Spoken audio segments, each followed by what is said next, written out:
വയനാട് പടിക്കാവയലിലെ പ്രദേശത്ത് കണ്ടെത്തിയ കടുവയെ തിരിച്ചറിഞ്ഞു. വയനാട് വന്യജീവി സങ്കേതത്തിലെ 5 വയസ്സുള്ള ആൺകടുവയെന്ന് സ്ഥിരീകരണം. വിവരങ്ങളുമായി PV ജോഷില ചേരുകയാണ്.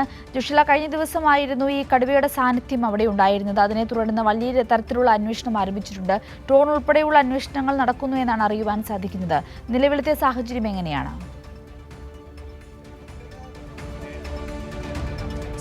ഇന്നലെ രാവിലെയാണ് കടുവയെ കണ്ടെത്തിയത്. ഇന്നലെ രാത്രി വരെ ഇവിടെ RRTയും അതുപോലെ തന്നെ ഫോറസ്റ്റ് ഉദ്യോഗസ്ഥർ വനവകുപ്പിലെ ഉദ്യോഗസ്ഥരും അതുപോലെ തന്നെ പോലീസും അടക്കമുള്ള വലിയൊരു സംഘം തന്നെ ഇവിടെ കടുവയെ പിടികൂടാനുള്ള തിരച്ചിലായിരുന്നു.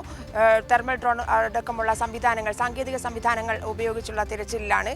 കടുവയെ ഇന്ന് തിരിച്ചറിഞ്ഞിട്ടുണ്ട്. കടുവയുടെ ചിത്രം ഇന്നലെ ഡ്രോൺ മുഖാന്തരം ലഭിച്ച ചിത്രങ്ങൾ ഉപയോഗിച്ചാണ് കടുവയെ തിരിച്ചറിഞ്ഞിരിക്കുന്നത്. വയനാട് വന്യജീവി സങ്കേതത്തിലെ WL 112 കടുവയാണ് എന്നുള്ള കാര്യം തിരിച്ചറിഞ്ഞിട്ടുണ്ട്. 5 വയസ്സുള്ള ആൺകടുവയാണ് ഇത്. ഇന്നലെ രാത്രി അടക്കം ഇവിടെ ആളുകൾ RRT അടക്കമുള്ള സംഘങ്ങൾ ഇവിടെ നിന്നുകൊണ്ട് തന്നെ കടുവയെ നിരീക്ഷിക്കുകയായിരുന്നു. ഇന്ന് രാവിലെ 8 മണിയോടുകൂടി വീണ്ടും കൂടുതൽ സംഘങ്ങൾ എത്തിക്കൊണ്ട് മാനന്തവാടിയിലെയും അതുപോലെ തന്നെ കൽപ്പറ്റയിലെയും വനപാലകർ എത്തിക്കൊണ്ട് തിരച്ചിൽ ആരംഭിച്ചിട്ടുണ്ട്.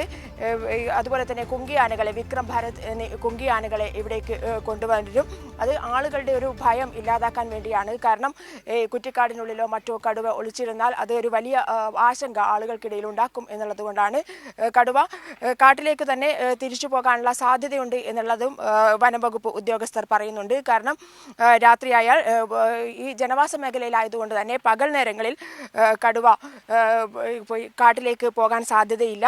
എന്നാൽ ജനവാസ മേഖല ആയതുകൊണ്ട് തന്നെ രാത്രിയായാൽ കടുവ കാട്ടിലേക്ക് പോകാനുള്ള സാധ്യതയുണ്ട് എന്നുള്ളത് കൊണ്ട് തന്നെ വനംവകുപ്പ് ഉദ്യോഗസ്ഥർ കൂടുകൾ സ്ഥാപിക്കാനുള്ള ഒരു ശ്രമം, അതായത് കടുവ വീണ്ടും വരികയാണെങ്കിൽ, കടുവയുടെ സാന്നിധ്യം വീണ്ടും തിരിച്ചറിയുകയാണെങ്കിൽ കൂടുകൾ വെക്കാനുള്ള തയ്യാറെടുപ്പിലാണ്. 5 ക്യാമറകൾ നേരത്തെ തന്നെ ഇവിടെ സ്ഥാപിച്ചിട്ടുണ്ട് കടുവയെ നിരീക്ഷിക്കുന്നതിനായി. അതുപോലെ തന്നെ തെർമൽ ഡ്രോൺ പരിശോധന ഇന്നും തുടരുക തന്നെ ചെയ്യും.